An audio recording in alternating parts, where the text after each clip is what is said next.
నమస్తే,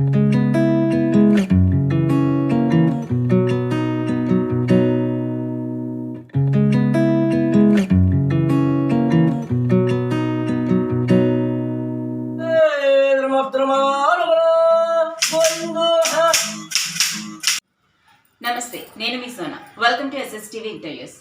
సంక్రాంతి అనగానే మనకు ముందుగా గుర్తొచ్చేది హరిదాసు. అయితే హరిదాసు అంటే ఏంటి? అసలు సంక్రాంతికి హరిదాసులు ఎందుకు వస్తారు? హరిదాసుల జీవన విధానం ప్రస్తుతం ఎలా ఉంది? పాత హరిదాసులకి ఇప్పటికి డిఫరెన్స్ ఏంటి? ఎందుకు మార్పులు చేర్పులు జరిగాయి? మొదలైన విషయాలన్నీ వారి మాటలోనే తెలుసుకుందాం. ఈ రోజు మనతో పాటు ఈ విషయాలన్నింటినీ వివరించడానికి జాజుల ముసలయ్య హరిదాస్ గారు ఉన్నారు. సో వారిని అడిగి మరిన్ని వివరాలు తెలుసుకుందాం. నమస్తే అండి. పూరింకాల గారి హరిదాసు మా నాన్నగారు తిరిగేవాడు. మాదాపట్నం, రాయదాసు, అష్టాపురం ఇవన్నీ ఇలా కాలనట్టు మీద ఇవన్నీ తిరిగేవాడు. మేము పూర్వంకాల నుంచి పుట్టి కానీ మా తాతలు ముత్తాతల గారి నుంచి కూడా ఈ హరినామ సంపదన చేసి మేము దీన్ని ఎలాగ జీవిస్తున్నాం.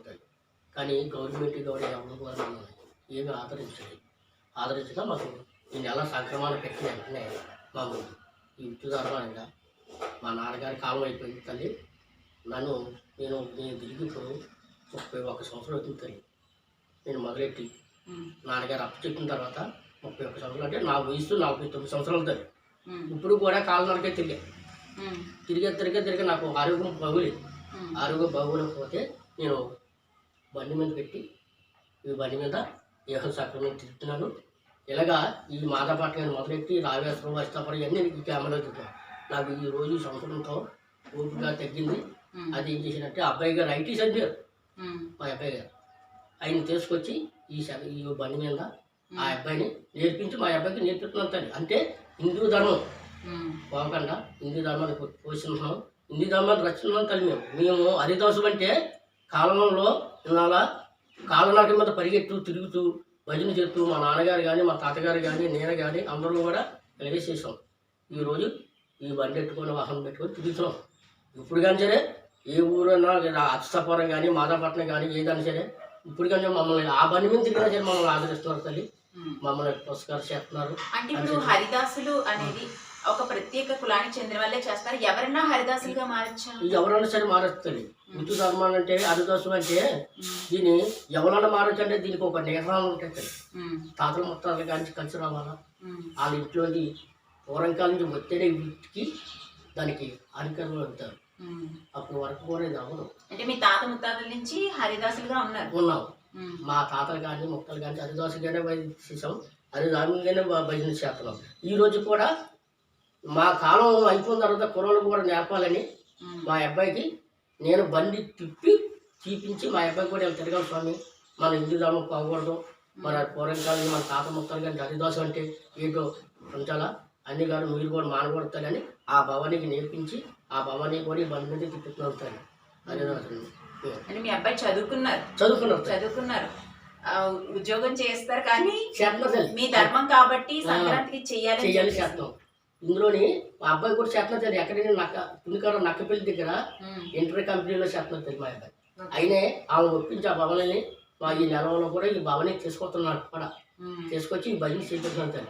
ఏంటంటే మన ఊరు ఆరోగ్యంగా ఉండాలని, క్షేమంగా ఉండాలని, పారి పంటలతో క్షేమంగా ఉండాలని ఒక ఈదమ్మను మనం తిరుగుతుంటే హరిదాసు అంటే ఏంటో తెలుస్తుంది. గాలి కానీ ధూళి కానీ పారి పంటలు కానీ సుఖంగా ఉండాలని, శయంగా ఉండాలని. ఇప్పుడు అదే అడుగుదాం అనుకున్నాను. అసలు సంక్రాంతి అది హరిదాసులు ఎందుకు వస్తారు, ఎందుకు రావాలి? అది రావాలంటే ఊరు గ్రామం, ఒక గ్రామం ఉంటుంది మన మాదాపట్నం ఉంది. ఈ గ్రామంలోని పారి పంట ఆరోగ్యం సుఖంతో ప్రతి భవని, ప్రతి ఇంటికి, ప్రతి సేవకి పారి పంటలు ఉంటాయి తల్లి. అవి శ్యామగా ఉండాలని, వీధికి గాలులు లేకుండా ధూళి లేకుండా హరిదాసు తిరిగితే ఆ నామశబ్దం ప్రతి వీధికి వినపడితే ఆ నామశబ్దంలో ఏ ఇది కూడా గాలి కానీ ధూళి కానీ ఏముంటుంది, పారి పంట చల్లగా సుఖంగా ఉంటారని మీ కీర్తన పాడుతూ ఈ భజన శబ్దం అవుతాయి. అది హరిదాసు అంటే. అంటే పాత రోజుల్లో మీరు నడుచుకుంటూనే వెళ్ళి చేసేవారు ఇదంతా. అప్పుడు గ్రామాలు కూడా చల్లి తల్లి ఈ పాత రోజుల మీద మేము నడుచుకుంటూ పరిగెట్టుకోవడం తల్లి. నెత్తి మీద హరిరామ శబ్దం తీసి పాత్ర పెట్టుకొని నెత్తిని పరిగెట్టుకుంటూ ఉంటుంది. ఎక్కడికి తల్లి ఈ మాధవపట్నం కానీ అష్టపట్నం కాళ్ళ నరకైతుంది. ఈ కాళ్ళ నరక మీదే తిరిగి తిరిగి తిరిగి అంతకాలం ఇప్పుడు నాకు 4 నిమిషాలు అయింది. నా వయసు కూడా అయిపోతుంది తల్లి. నేను తిరగలేక ఎక్కి చక్రంలో పెట్టి బండి మీద ఎక్కి తిరుగుతున్నాను తల్లి. అంటే ఇప్పుడు ఇలాగా బండి మీద వచ్చి చేస్తున్నారు కదా, అంటే ఊర్లు పెద్ద అవ్వడం వల్ల త్వరగా చేయడానికి చేస్తున్నారు మనం చెయ్యాలి తల్లి. ఇప్పుడు ఆ రోజు మన మాధవపట్నం 2 పేటలు ఉండే తల్లి. ఒక అనుసూరు పేటలో ఒక మన పెంకబోలి 4 ఈదులు ఉండే తల్లి. నేను తిరిగి స్థానంలో పోతాయి. ఈ రోజు మాధవపట్నం అంటే పట్టణం తయారైతుంది. మరి ఇంటికి వెళ్ళాలంటే కాళ్ళు నరకం తిరగలేని తల్లి. అందుకే ఈ బండి పెట్టారు. ఈ బండి ఎట్టి ఇంటికి ఇప్పుడు ప్రతి ఇంటికి ఆగుతున్నారు, ప్రతి ఇంటికి వెళ్తాం. వాళ్ళు కూడా సంతోషిస్తున్నారు. కాళ్ళ నరకం మీద ఈ బండి మీద కూడా బాగుంది స్వామి, మీరు కూడా ఆగమని కూడా 5 నిమిషాలు ఆగుతున్నారు. మీరు ఆ రోజు మీరు ఆగేవాళ్ళు కాదు, వెనకమ్మ చూడకుండా పారుకుంటా వెళ్ళిపోవాలి పారుకుంటా. మీరు ఈ రోజు బండి ఎట్టిన తర్వాత ఇంటికి ఆగుతున్నారు. మాకు నచ్చింది, మాకు ధర్మ చేత ఆగమని 5 నిమిషాలు ఆగుతున్నారు. ఇది బాగుంది సార్ మాకు అని మన గ్రామాల పెద్దలు కూడా నాకు చెప్పారు. నేను అలాగే పోషించి ఇది ఈ రోజు కానీ అబ్బాయితే అప్పచెప్తున్నాను తల్లి. అబ్బాయే తిరుగుతారు. ఇక నేను మాత్రం నేను ఆరోగ్యం బాగోలేదు. నా కొట్ట ఆఫీస్ కూడా చేయించుకున్నాను. ఆరోగ్యం బాగోగా అబ్బాయికి అప్పచెప్పింది. అయితే ఇప్పటిదాకా హరిదాసులు అంటే చాలా మందికి క్లియర్ గా తెలీదు, అసలు వాళ్ళు ఎందుకు వస్తున్నారు అనేది తెలియదు. ఏదో సంక్రాంతి అంటే వాళ్ళు వస్తారు, ఏదో ఇస్తే తీసుకుంటారు అనుకుంటున్నారు. కానీ అంటే హరిదాసు ఇంటికి రావడం లేదా సంక్రాంతి టైంలో ఆ టైంలో ఊర్లో తిరగడం, అది ఆ ఇంటికి ఆ ఊరికి ఎంతో మంచిది అనే విషయం చాలా మందికి క్లియర్ గా తెలియదు. ఈ రోజు ఈ షో ద్వారా చాలా మంది ప్రేక్షకులు కూడా తెలుస్తుంది. అయితే మీరు ఈ సంక్రాంతి అవుట్ టైంలో మిగతా అన్ని నెలల్లో ఏం చేస్తుంటారు? ఎవరి వృత్తాలు చేసుకుంటారా? ఎవరితో వచ్చింది అది నేను నా వృత్తు నెలగంట పెట్టి వెంటనే ఈ షార్ట్ చేస్తాను. ఈ నెలలు కూడా జీవిస్తాం. ఈ నెల కూడా అది ఒంటిపోతుంది. ఈ నెల మనం నెలగంట పెట్టిన తర్వాత తల్లి పూర్వకాలం ఇప్పుడు నెలగంట ఎప్పుడు స్టార్ట్ చేసామో మా హిందూ ధర్మంగానే ఈ పోషిస్తూ ఉంటాయి. మాకు కానీ హిందువులోని ఈరోజు ఉదయం వెళ్తే 6 గంటల తిరుగుతుంటాయి. తిరిగిన తర్వాత సాయంకాలం ఒంటిపోవటమే మా భోజనం. ఒంటి భోజనం చేస్తాం. సాయంకాలం వరకు తింటాం, ఒంటికి వెళ్తాం, చేసుకుంటాం, వంట చేసుకుంటాం, తింటాం. ఒక్క పూటే ఒంటి భోజనం, 2 గంటలు ఏంటాం. ఈ నెల కూడా ఈసి కానీ ఏమీ ఉంటుందో కాబట్టి మాకు ఇది తాతలు ముత్తాతలు కానీ వాసెత్తం తల్లి. ఇలాగే ఈ జీవనోత్సవం అలా జరుపుతాం. అలాగైనా సరే గవర్నమెంట్ కూడా మాకు ఏ ఆధారం చూపించలేదు తల్లి. మాకు ఆదాయం అనేది ఏమీ లేదు. మేము ఈ దీని మీదే మా జీవనం అంతా జీవిస్తున్నాం తల్లి. ఈ నెల ఉత్తప్పుడు మామూలుగా ఏ పని చేసే వాళ్ళు ఆ పనే చేస్తాం తల్లి. వ్యాపారం చేసే వాళ్ళు వ్యాపారం చేస్తారు. ఏ పని చేసినా ఎవరు వితుగు ధర్మం వెళ్తారు. కూలికి వెళ్ళిన వాళ్ళు కూలికి వెళ్తారు, వ్యాపారం చేసుకున్న వాళ్ళు వ్యాపారం చేసుకుంటారు తల్లి. నెలగంట పెట్టినంటనే హిందూ ధర్మంగా పోషించి ఈ నెలగంట మేము ఒంటి భోజనం చేసి సాయంకాలం ఒంటి భోజనంతోనే చేస్తాం తల్లి. ఉపవాసంతోనే తిరుగుతాం, ఒంటి భోజనం చేస్తాం నెల వరకు కూడా. ఈ నెల వరకు కూడా ఇదే పని చేస్తాం తల్లి. ఇది ఒక వృత్తి ధర్మం. అది మాది పూర్వకాలం నుంచి వచ్చిన ఆదాయం. మా నాన్నలు మా తాతలు గారిని చూపించిన ఇది ఆదాయం. ఈ ఆదాయం మీద మేము జీవిస్తున్నాం తల్లి. అయితే మీరు ఇలా హరిదాసులో చేయడంలో ఒక దీక్షలా చేస్తారు. దీక్ష. అయితే మీరు ఇప్పటి వరకు మరి అంటే చాలా తెగల వాళ్ళు లేదా ఏదైనా పలానా వృత్తి చేసేవాళ్ళు గవర్నమెంట్కి ఇట్లా అప్లై చేసుకుంటారు.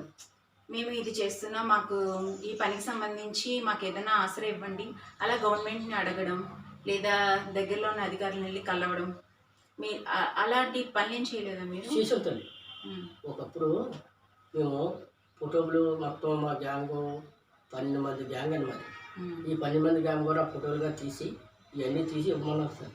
ఇవన్నీ తీసుకెళ్ళి ఫోటోలు బిటోలు అన్నీ పట్టుకెళ్ళి పంపించుంటుంది. పంపిస్తే అవన్నీ పలానా ఇచ్చిన పలానా అప్పు చెప్పండి అంటే అన్నీ అప్పు చెప్పండి. అప్పు చెప్పినా సరే ఇంకా అది ఏంటో జరిగినా ఇప్పుడు వచ్చి దానికి ఆదేశం మాకు తెలియలేదు. మీరు ఏం చేస్తున్నారంటే 6 రోజులు మాకు జీవనాంశం లేదు. ఈరోజు మేము నెలగంట పెట్టిన తర్వాతే మాకు కొంత ఆదాయం మీద బతున్నాము. మీరు గవర్నమెంట్ మాకు ఏమీ చూసుకోలేదు పెట్టలేదు తల్లి. ఈ కాగితాలు ఆ మాట అంటే అది ఫోటోలు గారు పెట్టి పంపించాలి. మేము నెలకు ఒకసారి ఏదో మీ సొంతం అన్నారు తల్లి. పెట్టాలి వచ్చి ఆదాయం చూపించలేదు. అంటే ఇప్పుడు సాధారణంగా మనిషికి పలానా ఏజ్ వచ్చే వారి తర్వాత పెన్షన్ ఇస్తారు, అలాంటిదే తప్ప వృత్తి రీత్యా మీకు ఏమి రాలేదు. మామూలు పెన్షన్ మామూలు గవర్నమెంట్ ద్వారా ఏదో పెన్షన్లు వస్తాయి 10 మందికి తల్లి. ఈ ఉచిత ధర్మానం కానీ మాకు ఏ ఆదాయం లేదు గవర్నమెంట్ ద్వారా. అంటే ఈ వృత్తి అనేది ఈ నెల మాత్రమే ఉంటది కాబట్టి అంతే ఆ మిగతా టైంలో ఏదైనా పని చేసుకుంటామని లోన్స్ అని అట్లాంటివి అని ఏం పెట్టలేదు తల్లి. లోన్లు కూడా పెట్టుకోలేదు మేము. లోన్ పెట్టినా అవ్వలేదు తల్లి, ఏమీ లేదు అంటే కాబట్టి అంటే మీరు ఏం కోరుకుంటున్నారు? మీకు ఎలా కావాలనుకుంటున్నారు? ఏం మా కోరుకుంటున్నారు? కోరిక ఏమి లేదు తల్లి. ఈ నెల మనం భరించేస్తాం హరిదాసులు కాబట్టి భరించేస్తాం కానీ మాకు పెన్షన్ ద్వారా ఏదో ఒక ఆదాయం చూపిస్తే మాకు సరిపోతుంది. తప్పని ఈ మనం ఏం వృత్తి కోరుకోలేదు. చేసుకునే వాళ్ళ కోసం ఏదైనా స్పెషల్ ఈ హరిదాసులకి అన్నది ఏదో ఒక పెన్షన్ కిందో పెన్షన్ కిందో మాకు నెలకి ఎంత అని ఇస్తే మాకు ఆదాయం సరిపోతుంది. జీవన వృత్తికైనా జీవన ఇంత వృత్తి ఇస్తే. అని జీవనంగా మాకు జీవిస్తున్నాం కాబట్టి ఏంటంటే అతనైనా ఇంటి కట్టిన తల్లి ఊరూరికి భజన చేస్తున్నాం. హరిదాసులం అంటే పాడు పంటలతో సుఖంగా ఆరోగ్యంగా ఉండాలని ఆ గ్యామం కూడా అన్నీ ఉండాలని ఆ భజన చేస్తున్నాం తల్లి. అలా చేసినప్పుడు ఆ వృత్తి ధర్మంగా గవర్నమెంట్ కూడా మాకు ఏదో ఆదాయం క్షీణించాలా. ఇది హరిదాసులు పూర్వకాల నుంచి పుట్టిన కానీ తాతల మొత్తాలు కానీ చెప్పుకుంటున్నారు. అలాంటి గ్రామాలు అవుతుంది హిందూ మతం అంటే వాళ్ళు క్షీణిస్తున్నారు. ప్రతి గ్రామానికి ప్రతి ఊరికి తిరుగుతున్నారు. అలా దానికి ఆ ఆదాయం మనం క్షీణించాలని ఆ గవర్నమెంట్ కూడా ఆలోచించుకోవాలి. మాకు ఇప్పుడు వచ్చి ఏ ఆదాయం లేదు. ఈయనకే ఈ నెల పెట్టిందా సంక్రమణ పెట్టిందా ఈ నెలకంటే తిరుగుతాం. తిరిగిన తర్వాత ఈ ఆరోగ్యం ఇంటికి వాళ్ళు ఇచ్చింది మేము గట్టిగా అరగొత్తల్లి. వాళ్ళు ఎంతంత ధర్మం చేస్తారో ఆ ధర్మాన్ని పట్టుకొని వెళ్తాం కదా తల్లి. రెండేదేమో అదే ఇంటి కూడా చేయించాలి. వాళ్ళు ఇచ్చింది పట్టుకెళ్తాం. అంటే ఇప్పుడు దీని ఏమంటారు? దీన్ని ఏమంటారు? తంబూరా అంటారు. తంబూరా అంటారు. వాటిని చిడతలు చిడతలు అంటారు. ఓకే, చిడతలు తంబూరా. ఇది మీకు మీ ఫోర్ ఫాదర్స్ నుంచి నేర్చుకుని వచ్చిన స్పెషల్గా ఎక్కడైనా నేర్పిస్తారు? పర్సనల్ మా నాన్నగారు గారు నేర్పించారు. మా తాతయ్య గారు మా నాన్నగారు నేర్పించారు. మా నాన్నగారు నాకు నేర్పించారు. ఇప్పుడు మా అబ్బాయికి నేను నేర్పిస్తున్నాను. ఇది అంటే మీరు 12 మంది ఎంతోమంది గ్రూప్ ఉండేవారు నాళ్ళు అని చెప్పారు. సో ఇప్పుడు వాళ్ళందరూ కూడా కంటిన్యూ చేస్తున్నారా? వాళ్ళు కూడా మీలాగే మీ పిల్లల్ని ఎలాగ తర్వాత తరానికి కూడా నేర్పించారు అలాగే నేర్పిస్తున్నారా? మేము 10 మంది గ్రామాలు తల్లి. 12 మంది కూడా తిరుగుతున్నాం. వాళ్ళ పిల్లలకు కూడా ఇదే వృత్తి నేర్పుతున్నారు తల్లి. ఆ వృత్తి మేము పోగొట్టలేదు. హరిదాసులు అని అంతరించిపోకుండా కాపాడుతున్నాం. మా భవనంలో చదువుకున్నా సరే వాళ్ళకి పోషించి వాళ్ళని నచ్చ చెప్పి ఇది హిందూ ధర్మ సాగున్నది హరిదాస్ అని బాగుపడుతుంది. మన గ్రామాలు తాతల ముత్తాల నుంచి మనం పరిపాలిస్తున్నాం. ఆ గ్రామాలు వాళ్ళు కూడా పాడి పంటలతో సలహా ఉండాలి. ఆ పిల్లలకి నచ్చ చెప్పి మా భవనం 12 మంది కూడా అబ్బాయిలు ఒక భవనానికి ఎంతమంది పిల్లలు బయటికి రావడానికి కొంచెం సిగ్గుపడతారు, చేయడానికి ఆలోచిస్తూ ఉంటారు. అలాగే భయపడకుండా మేము వాళ్ళకి నచ్చ చెప్పి వాళ్ళు కూడా ఈ రోజు కూడా తిప్పుతున్నాం తల్లి. ఎవరన్నా అలాగా అయ్యో ఇందులో ఏమి రావట్లేదు అని ఆగిపోయిన వాళ్ళు ఎవరైనా ఉన్నారా? లేదు. 10 మంది ఉన్నారు. కొంతమంది ఏమని భయపడుతున్నారు తల్లి. మేము తిరగలేము దాడి గారు మాము మీరంటే తాత ముత్తగా తిరిగారు మేము తిరగలేము అంటే అప్పుడు మేము అన్నాం మీరు తిరగలే కాదు గారు గురువు గారి దగ్గరికి వెళ్తాం మేము చెప్తాం. మేము బండి ఉన్నాయి మేము బండి మీద తింటున్నాము. మేము దగ్గరని గురువు గారితో మాట్లాడి ఈ చక్రం మీద ఈ బండి మీద మిమ్మల్ని ఊరికి చెప్పి నాకు చెప్పి తింటుంటామంటే అప్పుడు గురుగారి దగ్గరికి వెళ్ళండి. హిందూ ధర్మం ఎంతకాలం పెట్టి మేము కాలనాటకం తిరిగి ఉంటాయి. మా తిరిగిన తర్వాత ఎంతకాలం మరి మేము కాలం మరి తిరగలేకపోతున్నాం. మా తిరిగిన మా పుట్టిన బిడ్డలు కూడా తిరగాలంటే ఇచ్చి చక్రం మీద తిరుగుతారో మరి దానికి ఉపయోగం ఏంటంటే ఏం భయం లేదు తల్లి. ఆ బండి పెట్టుకుని తిరగండి. మీ కుర్రలు కూడా అలాగే తిప్పించాను అన్నారు. ఆ ప్రకారంగా ఆ గురుగారి గారి వల్ల ఆ బండి ఎట్టించి మా బిడ్డలు కూడా అదే పని మీద తిప్పుతున్నారు. అంటే ఏదైనా వృత్తికి ఒక దేవుడు అలా ఉంటారు. అంటే మీ వృత్తిలో ఏంటంటే ఇలా వచ్చినప్పుడు హరినామస్మరణ ఎలా చేస్తారు అంటే మీరు చూడటానికి నారద మహర్షి ఉంటారు కదా, సో ఆ వేషధారణలో అనిపిస్తూ ఉంటది కొంచెం. ఆయనకి దీనికి ఏమైనా లింక్ ఉందా? ఏం లేదు మరి కలిస్తే రాజులో ఆ కాలంలో నుంచి హరినామస్మరణ చేసిన వాడు అరువు తీసేసిన ఆ పనులు చేసిన వాడు ఆ దాని దీనికి ఒకటే దాంట్లో ఆయన దీక్ష తీసి ఆయన సీతాదేవి కనపడలేదు బాబాని. ఎవరికి? రాముడికి కనపడకపోతే సీతాదేవి ఆయన బాధపడుతుంటే తిరుగుతుంటే అప్పుడు విష్ణుమూర్తి వచ్చి నాయన ఇంటి నాయన ఇలా సీతాదేవి అనుకున్నదంటే అప్పుడు ఆయన నువ్వు కంగారు పడ్డ స్వామి నేను నెచ్చుతాను సీతాదేవిని అని అప్పుడు ఈ అక్షయపాత్ర ఈ తొమ్మరాయి చెక్కలో నెత్తిమంది పెట్టి గ్రామానికి తిరిగేస్తాను ఆయన. అప్పుడు సీతాదేవి ఎక్కడ ఉందో కనిపెట్టి రాముడి వరకు చెప్పాడు ఆయన.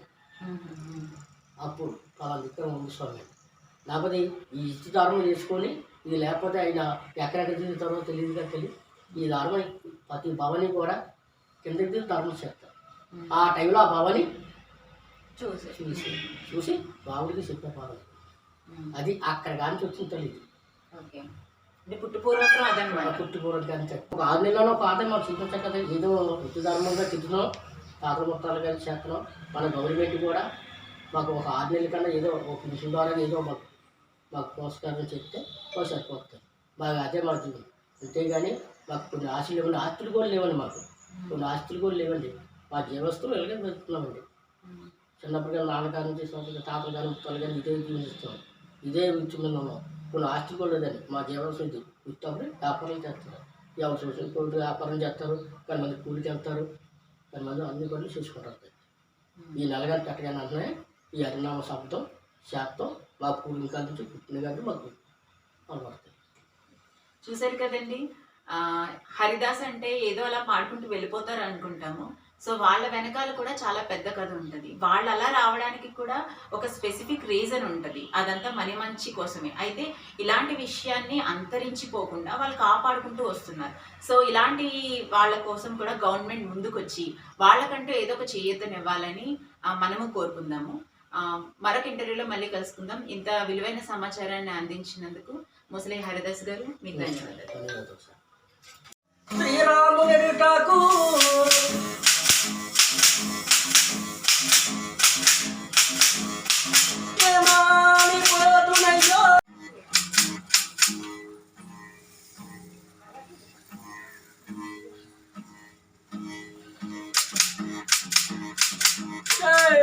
మద్రమారమణ